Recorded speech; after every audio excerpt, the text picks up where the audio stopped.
Well, hi everyone. This is Scott King over at Zimperium, and I am joined by my esteemed partner and colleague, Jacques Cares over at Guardsquare.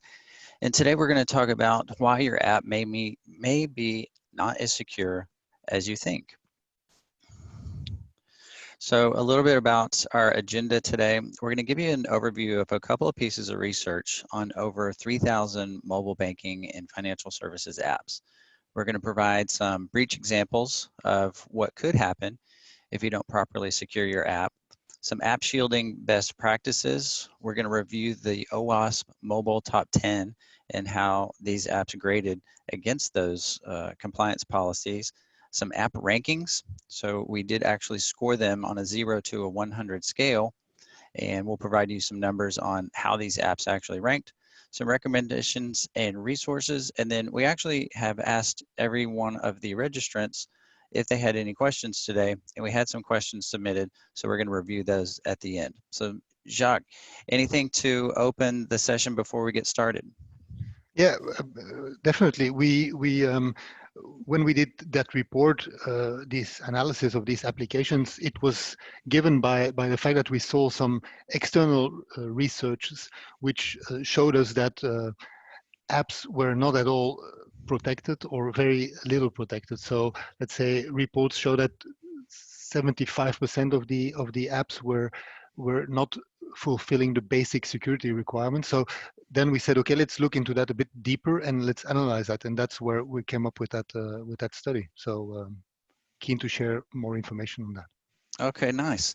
So first, I'd like to share a little bit about PSD2. So this is the Payment Services Directive. This is the second go around. And really this was driven because all of the banks and all of the consumers started using mobile devices for mobile payments.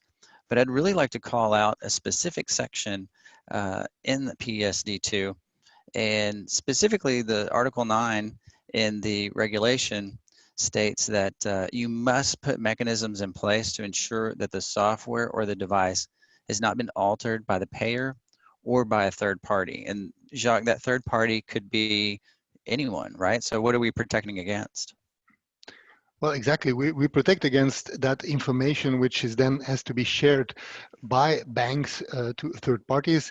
That API, which is then shared, should be very well protected because it's going in the wild world, I would say. So that's why it is important. Another thing I would like to add is some say PSD2. Okay, it's a European directive regulation, but let's related to open banking. But we see that many countries around the world are also adopting that these same specifications. Some a bit slower than others, but we see that in Asia, in Middle East, and also in Latin America, where some countries are also applying the same regulations. So to say that it's only applicable to Europe, it's also a shortcut, I would say. Yeah, I think that is it's a good point, Jacques. PSD2 does have a ripple effect, as does GDPR. So you'll see other countries, specifically in the U.S. here, the California Consumer Privacy Act really followed on from the lead of GDPR. So same thing with PSD2. Yeah, indeed. So first off, I want to talk about a little bit about what can happen to your app if someone is looking for information from it. So here we've got, lack of obfuscation can lead to static reverse engineering. So, really what are attackers looking for? They're looking to gain insight on critical process. They're looking for vulnerabilities that they can exploit. And really what they're doing is, they're looking to bypass any security software that you may have in your app. How can they find embedded credentials? And then on the bottom left-hand side, these are some of the tools available to hackers and to reverse engineers on how they can attack your app and how they can inspect it for vulnerabilities and maybe accidental information that is left behind. And Jacques, we have a couple of real-world examples that where this has actually happened Yeah. over at Tesco and BitV. Yeah. Let me add one thing here is that, okay, we talk about a lack of obfuscation, which in static protection, but it has also its impact on the dynamic protection, because we will talk to that about that a bit later. But we see that if your static protection is not okay, it will also influence your dynamic protection. But we will come to that later. Oh, exactly, exactly. One of one of the most notable examples where a mobile app was reverse engineered in order to steal money from a bank was Tesco Bank. So essentially, what happened is, weaknesses in the mobile app. It displayed information to the attackers, credentials and API logins. So essentially, what happened is they discovered some information. They went in overnight, stole 2.5 million pounds of customers' money from over 9,000 different accounts, all overnight. They've never been caught. And the fine for this was pretty severe, 16.4 million pounds for failing to exercise due skill and care. Any comments on this, Jacques? No, it's a good example of where, because sometimes you say, okay, it's about stealing credentials and information which can be reused. Here we really talk about money which was stolen. So that's an example which speaks to the imagination, I would say. Yeah, that probably really hurt who was ever in charge of that. So I feel for them. Another example was the BitV wallet. So this is a Bitcoin wallet. It was actually hacked twice. They put out a bug bounty and offered to pay attackers that could get into the app, and they were actually able to get into the app quite easily. Turns out the BitV didn't actually want to pay the bug bounty after this was done twice. So pretty interesting. Yeah, indeed.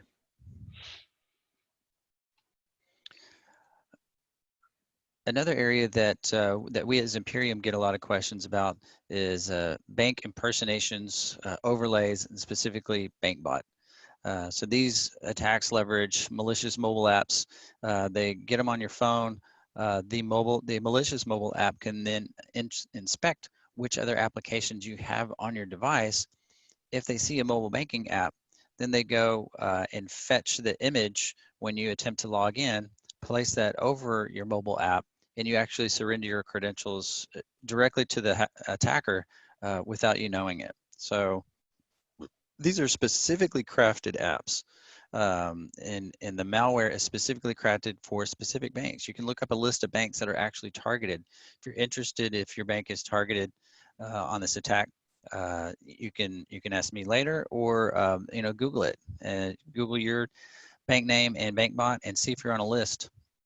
Yeah. So really dangerous, and users don't know really don't know that they're succumbed to this attack, right, Jacques? Yeah, indeed. And it's amazing to see that if you figures are available about the 2018, where they saw an increase over a year of 200% of Trojans. So malware which has been installed, and also that same period saw an increase of 650% of the fake applications which are stored and available. So it means that there is a tremendous increase of that kind of malware or fake apps which are misleading the users, and yeah, could with a lot of consequences. Yeah, and unfortunately, Jacques, the reason that you're seeing the increase in that type of activity is that the return on investment for an attacker to attack a banking app is high. It's upwards of 400%. So the level of effort taken to create these malwares and to create these overlay attacks, it pays off in the end. You can make 400% on your time and your money because these guys work in real shops and have daytime hours to construct this malware. And unfortunately, you and I have to help everybody defend their apps, right? Yeah, indeed. So Indeed. in And, in this and instance, the malware that we looked at, specifically BankBot, 65% of the apps that we looked at were susceptible to BankBot attacks. yeah, yeah, indeed, it's a bit worrying to see that figure, and Yeah, I mean, that's why we started to study ours, and went into our study, which I will explain a bit more now. So what we did, we analyzed more than 3,000 Android applications of leading financial institutions all over the world, and these were some of the outcome, the results that we saw, that we saw over the different regions fairly the same amount of lack of protection. So from Africa over Europe and North America. So there is quite of a, yeah, fairly steady amount to be noticed. We also did an analysis more on the industry, so the market. So if you can show that slide, where also there we see. Okay, there are a bit more discrepancies. We analyzed really banking apps, card applications, which were related to credit card applications and such, and to payment and wallets. So we see a bigger increase on protection for wallet apps. That's probably historically explainable because many are related to card schemes, which are these guys are very strongly regulated, and they are already imposing very strong rules to themselves, MasterCard, Visa, Amex, so the EMVCO regulation. So in that sense, it's not a surprise that from all the markets, they are the best protected, I would say. And And that then, yeah. Jacques, on that point, do you think that is because of the self-regulation from the card companies? Yeah, definitely.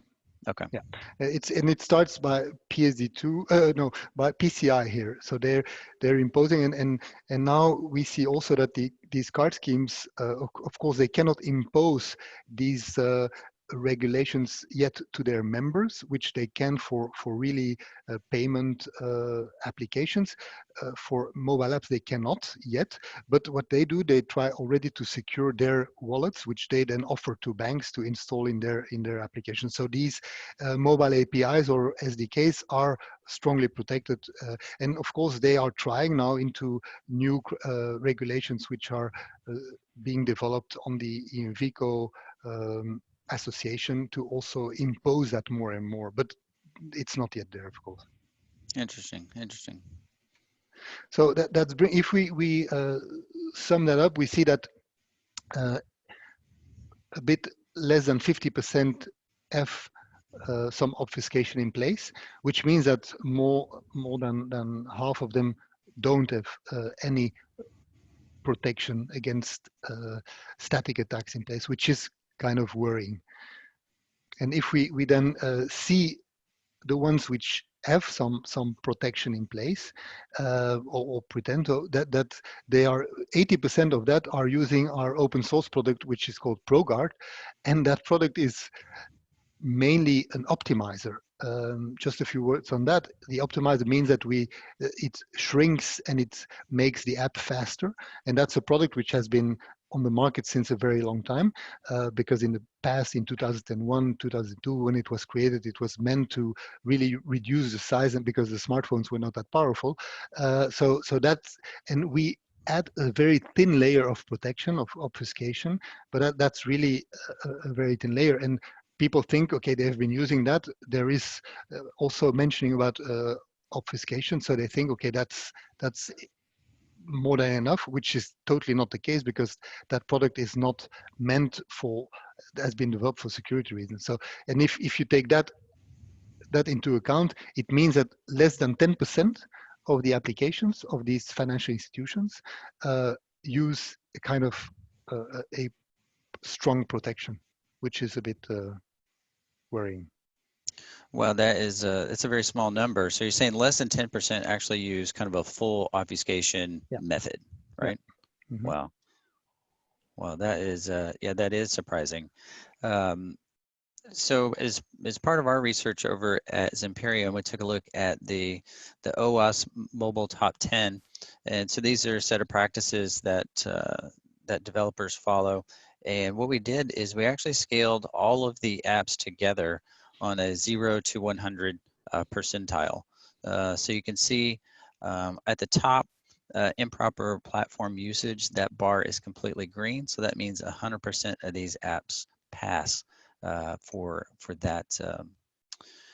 that rule there. And then you can follow on down the line. The red means failure. So M2, insecure data storage. So really, unintended data leakage is things that we're looking for.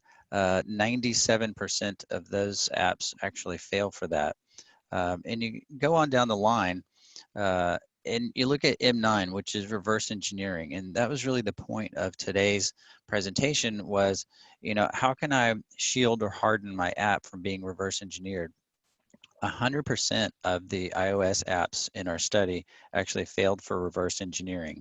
Now, that doesn't mean that they don't have any type of obfuscation. That means there are exposures in the app that can be exploited. And those would include code and APIs. So if you leave an API open, obviously that exposes some information.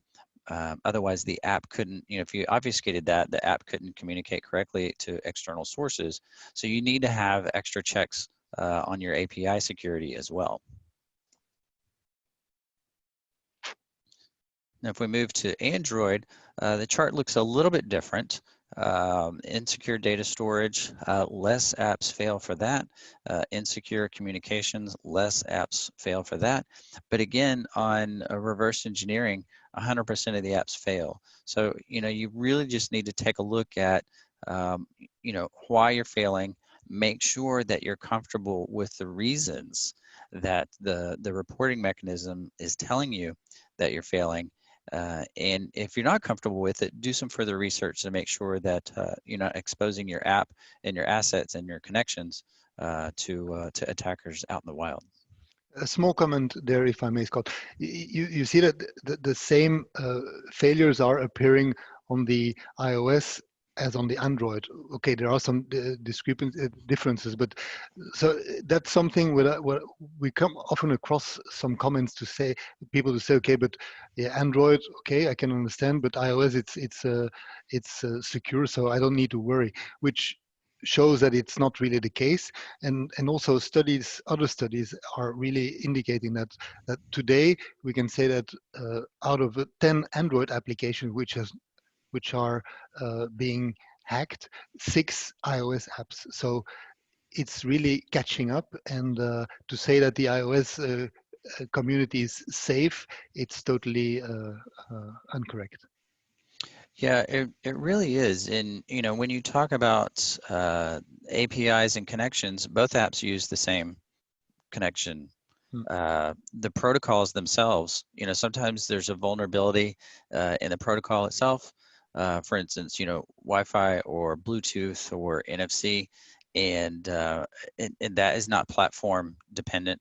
And then also with with Android, the fragmentation may help you a little bit in terms of an exploit constructed for a certain operating system is only good for a smaller percentage, whereas for iOS, about 75% of the devices are kept up to date, whereas 25% are not. So it really depends. It's always an argument, but you really need to look at really the protocols itself and supply chain attacks. Take a look at MageCart.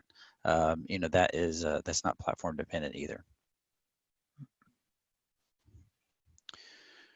All right, so here is our scatter chart for privacy and security risk scores for the iOS mobile banking apps in our sample.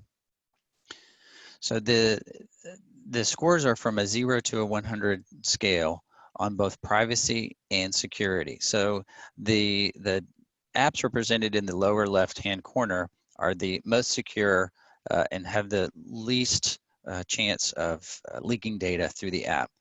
The apps on the upper right-hand corner, where you get closer to 100, these apps are most susceptible to data leakage, and they have higher scores for security, which means that in the weighted average and how these scores are calculated, the more problems you have, the higher your score. And some of these are, related to authentication methods. You can override SSL or TLS chain validations. About a quarter allow unsecured and unverified connections to servers with lower TLS versions. There are a high percentage in this chart that implement swizzling API calls that could be manipulated. And there's non-secure HTTP proxies in here. There's private access frameworks for iOS, and again, some have additional libraries in the app that shouldn't be there. So if you'd like to take a look at a little bit on why these are the exact reasons and the exact percentages, just download the research and you can take a closer look.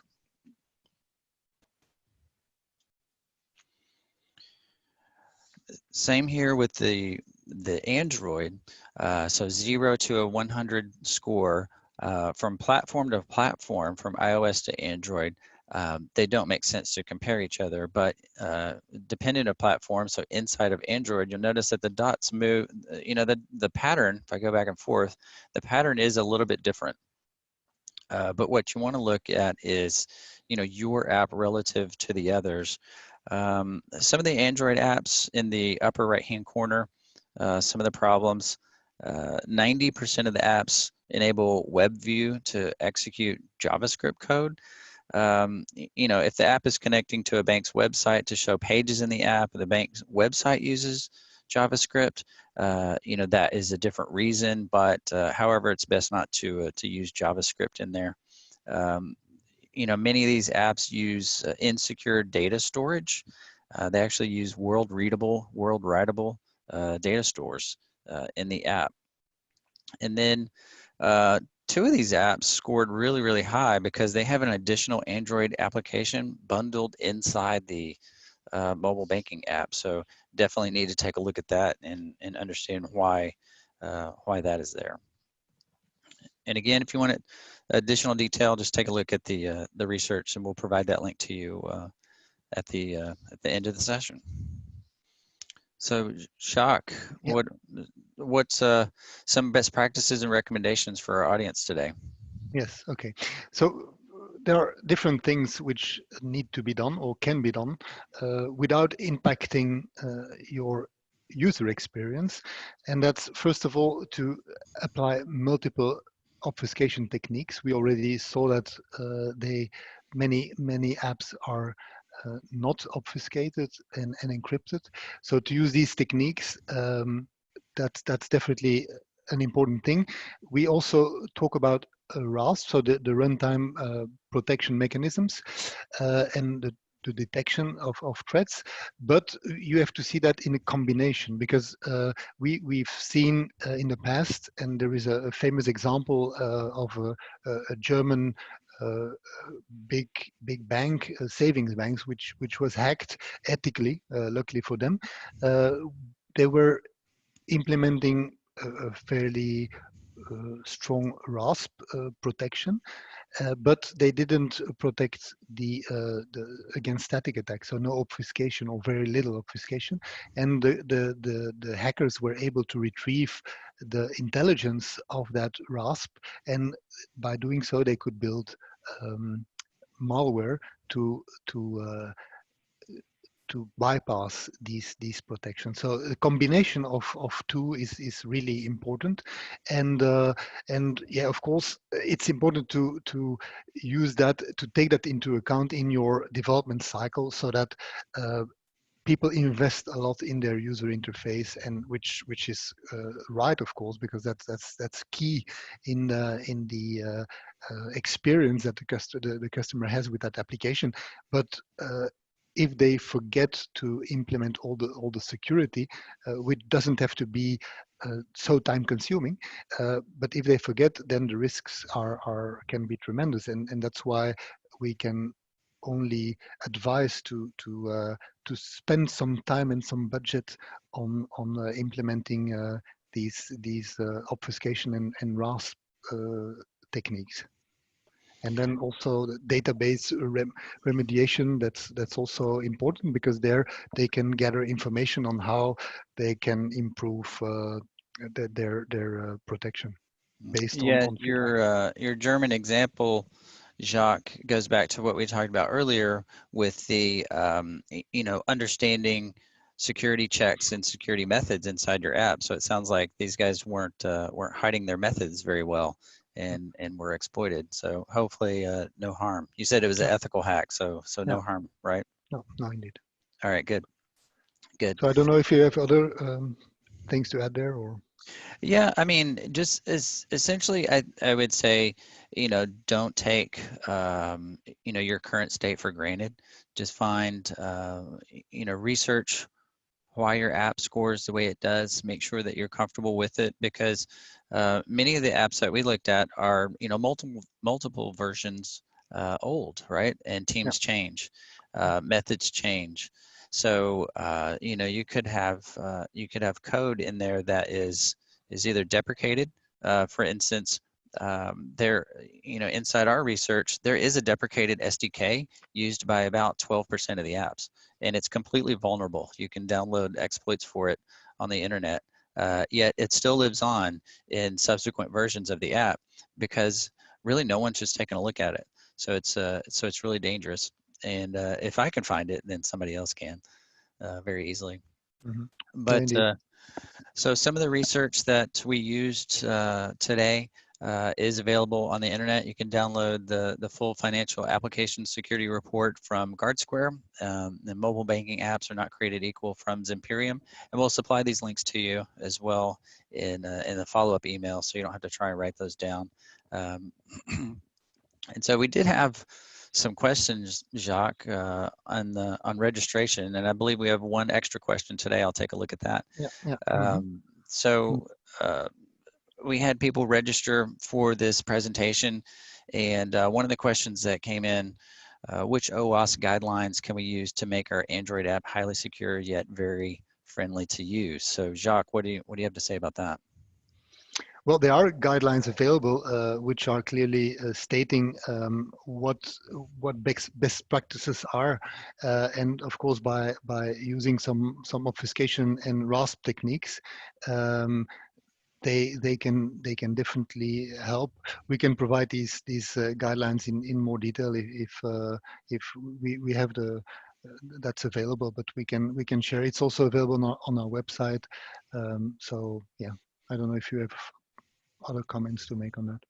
Yeah, I mean you, the usability and security is a fine line, but you have to make it friendly to use. If users don't use your app and don't give you good reviews in the App Store and Play, then if you leave a bad review, uh, I know that Google just implemented some algorithm changes on reviews. They're using more recent reviews in terms of weighting, so it pushes your app down.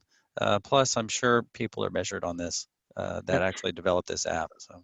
But what's important to add there is that the OWASP guidelines don't need to impact the user friendliness. It can be totally, so it's not by uh, adding security in line with the guidelines that you will decrease the user friendliness of your application. At least with using with our tools, it really doesn't have to be. So that's an important thing to add. Right. Yeah, they're not dependent. The only way to have 100% security would be to not have a mobile app, and then not having a mobile app is completely unusable. So Yeah. there's a line in there somewhere. Hmm. So second question, Jacques, that we had, what is the business impact if the banks need to limit their customer transactions from a compromised mobile device? No. Well, I would say there the good thing is that by installing some RASP and some monitoring, they can of course avoid any impact. And when alerts, they can, if they install let's say alerts on let's say hooked devices and things like that, so that information can be programmed so that they can put the boundaries where and what they want to do, if because often these devices, hook devices, are not necessarily damageable, or don't have very severe malware. It could be. So there it's up to the bank to and with the software that we propose, they are able to put their the, the different boundaries of what they want to do, if they want to block the application, if they want to let it go, or something in between. So that's really the good thing, is that it can be monitored upfront, and rules can be put in place. And then if you add monitoring, that's even more powerful, because then you can monitor that more closely, I would say. Yeah, I really appreciate this question from whoever asked this, because they talk about the business impact of limiting a transaction. It really is a business decision. Mhm. But as a developer, you have to enable that data to be read by the business. So if you don't have any checks or any detection in your app that will actually detect a compromised device, you cannot provide that data back to the business. So I think that would be number one, is you have to have some type of mobile threat defense and detection inside of your app, therefore that produces that data, right? So we talked about the data-based remediation decisions on the previous slide. This goes directly from that. So you have to have something inside your mobile app to detect that on a third-party device. So this is an unmanaged device that your user is using. So I Yeah. really like that Yeah, question. and in the meantime, have already something in place, because when the app is out there, I mean, when you program that and configure the security tools, you can already define some business rules which you have agreed with the business units on. If this, then we apply that, and that's already a check and a security mechanism. And then if you monitor, then you can yeah, you have a strong ecosystem, I would say. Okay. And then, so we've got some more questions, Jacques, that are coming in, and I'll take a look at those. The last question that was submitted before the session, how can we enhance security within a patient app that communicates with medical devices? Same way.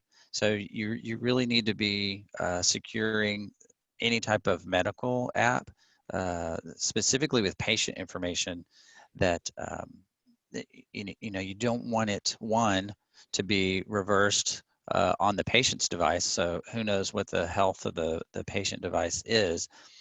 And communicating with medical devices, a lot of times, like I said earlier, the protocols themselves are vulnerable.